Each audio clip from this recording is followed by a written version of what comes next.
Hello guys, magandang araw po sa inyong lahat. Ito naman po ang kaibigan niyo si Jake. Kamusta na po kayo guys? Ako okay naman guys, papunta po tayo sa trabaho, no? So ano bang topic natin for today? Everyone is replaceable. Ano pong ibig sabihin? Lahat tayo pwede po tayo mapalitan sa trabaho, sa negosyo, or sa buhay natin. Guys, no? Marami sa atin, may mga tao talaga ang mindset parang hindi nila ako kayang palitan. Hindi nila ako kayang isang tabi dyan kasi hindi sila makasurvive ng kanilang negosyo kung wala ako. Magaling akong programmer, hindi nila ako pwedeng mapalitan. Guys, kung gano'n ang mindset nyo, nagkakamali ka mo. Kayo, no? Nagkakamali kayo.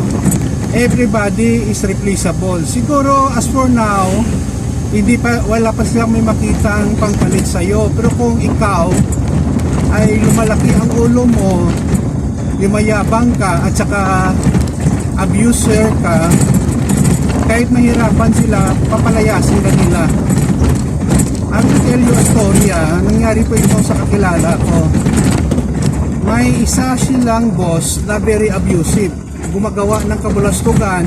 However, during that time, ang kanilang boss ay ang company, no, itself, no, parang wala pa silang may makitang pampalit.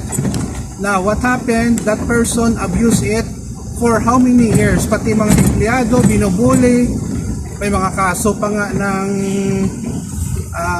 sexual harassment, no? That person is talking about bad things, no, sa kanyang mga kasamahan at parang bossy talaga, credit grabber pa.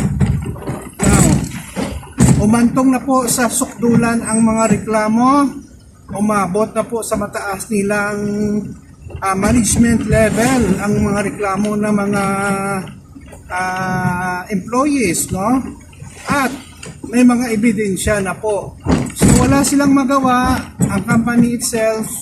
Kaysa mawalan sila ng mga empleyado, customer, pinalayas na nila. That person, thinking na hindi siya pwedeng mapalitan, ay napalitan siya, no? So hindi lang siguro mabilis ang pagpalit sa kanya, pero pinalayas talaga siya. So the moral lesson of the story guys, huwag tayong mag-isip na hindi tayo pwedeng palitan. Yun lang po, maraming salamat sa inyong panonood at pakikinig. Please follow me in my Facebook and YouTube channel. Maraming salamat po guys, ingat po tayo lagi.